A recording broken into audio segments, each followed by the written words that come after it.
Live from our 7 Tasmania studios, your nightly news with Kim Miller begins now. A feud has erupted between landowners and a prominent Hobart developer over a bid to build a 60-metre private jetty at Ralphs Bay. Neighbours say the project doesn't belong on Crown land and are vowing to fight it to the bitter end. Fighting has returned to the beaches at Ralphs Bay. It's here a major Hobart developer wants to build a 60-metre private jetty on public land. So how are the neighbours feeling about it? Angry, confused as to how Crown land could even be considered as suitable for this proposal. Clarence City Aldermen will vote on the proposal next week. The recommendation is for them to green-light it. It'll be considered against the planning scheme requirements. Council's very aware that there are a range of views within the community about that project. The application has been made by Hobart-based Sultan Holdings. Today the group declined to be interviewed or issue any statement. To give some idea of the space, over here is private land, where I'm standing is council land, and down there is Crown land, where the proposed jetty will go. Peter Osborne believes the vote will be a critical test. If it sees Crown land as something that can be privatised in this way, then it's open slather on Tasmanian coastline. It's not the first time there's been a storm over Ralphs Bay. A decade ago saw an unsuccessful proposal to establish a canal and marina in the area. So the council, if they make a decision to go ahead with this proposal, they need to understand they are taking on a massive fight from the community. MCCOMISH, 7 Tasmania News. And Clarence aldermen are also preparing to vote on another controversial proposal. Developers behind an $80 million hotel and hospitality school at Kangaroo Bay have asked for an extension on their permit. The council says COVID-19 has caused major setbacks. We've recommended the 2-year extension with some additional conditions to give us some comfort that when substantial commencement occurs that the project will not only commence but it will go to completion as well.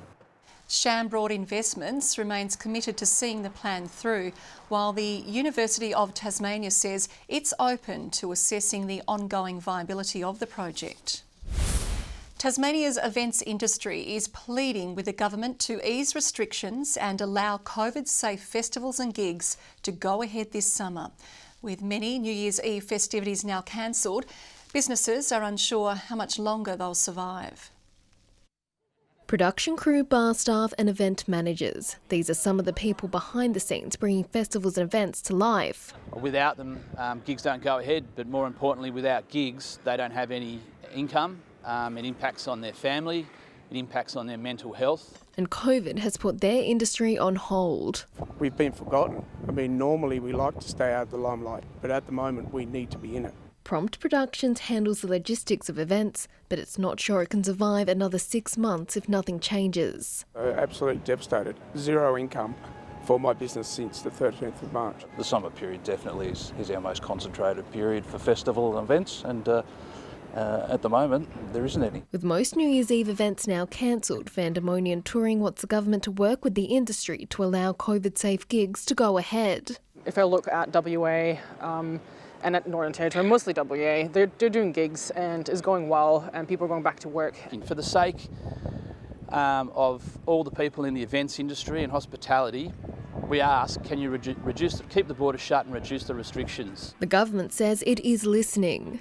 We will be releasing further details in relation to some options for larger style events. An industry desperate for a light at the end of the tunnel. Meg Sides, 7 Tasmania News. Wet and windy weather has lashed parts of Tasmania today, with a warning for heavy rainfall to continue in the northeast. Authorities are working to restore power and repair damage from fallen trees in Binnelong Bay and Smithton and other regions in the state's northwest. Wind gusts of up to 115 kilometres an hour have been recorded. We're seeing an easterly stream with this low pressure system coming down around King Island today, so it's pushing a very moist easterly stream over the state. So the threshold isn't as high to reach damaging winds as it would be in a westerly stream. The wet weather has seen some COVID testing centres closed. Rainfall is expected tomorrow but will likely clear by the weekend, and of course Murph will have more on this in his report later this evening. A study has found 6 Tasmanian healthcare workers who were not diagnosed with coronavirus had antibodies in their blood for the infection. More than 250 staff from the Northwest Regional and the Northwest Private Hospitals participated in the study into coronavirus immunity. The study also found some people who had been previously diagnosed with the virus didn't have antibodies 3 months after their infection. Repeat blood tests of participants are planned for later this year. Meanwhile, creating new urgent care centres to take pressure off Tasmanian hospitals will likely cost $100 million. The feasibility report released today examined options for running centres in Hobart and Launceston over the next decade. More than 40,000 emergency cases could be handled by the facilities each year. The state government says it will continue talking to health services about the proposal. Well, many residents enjoyed a public holiday for Launceston's show day, only without the show. But the day off is here to stay, with the state government committing to the public holiday, regardless of whether there is a show or not. A spin on the teacups or a ride on the Dodgem cars, an assortment of show bags on offer, and of course, it's not a show without a Dagwood dog. But the showground at Inveresk was empty today with the cancellation of this year's Launceston show, which has left carnival workers cash-strapped. None of our members have got any work at all. We rely on shows, that's our total income. So with no shows on, there's no income. We still have insurances and everything else to pay. In a bid to restart work, the Tasmanian SHOWMEN'S Guild has transformed the Longford Showground into a 4-day carnival. But wet conditions saw day 1 cancelled. The wood chopping event at the Launceston show axed this year, but it's hoped other competitions will go ahead. We've lost all our shows as far as woodchoppers go. There are still a few events planned, and our COVID plan has been approved, so you'll see woodchopping events around the state, probably from mid-November onwards. While COVID-19 may have been the main catalyst for this year's cancellation, the weather today is far from ideal for a show. Organisers are hoping to run the show at a venue next year because the show will go on. Elizabeth O'Neill, 7 Tasmanian News. One of Tasmania's most celebrated and admired artists has died. Jeff Dyer's career spanned 50 years. The 73-year-old was one of the nation's most prominent landscape painters. His official portrait of former Premier Paul Lennon still hangs in Parliament House, while Mr Dyer is best known for his Archibald Prize-winning portrait of author Richard Flanagan. Women finishing their time in prison are being offered a helping hand to resume life in the community. A new program is providing a bag of essentials, including clothes and toiletries, to support the transition. These bags filled to the brim, ready for their new homes. A new initiative launched today aiming to help women exiting prison transition back into the community. It's really focused on supporting women who are leaving custody to make sure that they have the items that they need. Certainly challenges around reintegrating back into community, definitely challenges around housing and getting back with their families. So yeah, we support them whatever way we can. With around 200 people leaving the Mary Hutchinson's Women Prison every year, the Welcome Backpack program hopes to make that transition a little smoother. The bags contain essentials, including information on where to find food and accommodation, while Dress for Success helps to select clothes suited to each woman's needs. Sometimes they'll leave in their correctional clothing, so they really are standing out when they get back into the community. So really essential for them to feel confident and comfortable when they're coming back to their families. And our volunteers have really enjoyed the opportunity to pack these bags for the women, and the feedback that we've received from the 10 women that have received the backpack so far has definitely made it all worthwhile. A small gesture likely to make a big difference. It's a great act of simple kindness. It's providing them support and something that they can get up and look forward to every day. Meg Sides, 7 Tasmanian News. New research has revealed Tasmania's endangered Margian skate is suffering from declining environmental conditions at Macquarie Harbour. An IMAS study found the current state of the area, combined with the effects of climate change, are challenging the creature's capacity to cope with its changing habitat. The research examined egg development and survival in different conditions, attaching sensors to adults in the wild. Once we have that information, we can then replicate those conditions in controlled lab environment with the skate in tanks and then see how their physiology is affected by those conditions. Experts are now calling for an investigation into new methods to track the skate's population.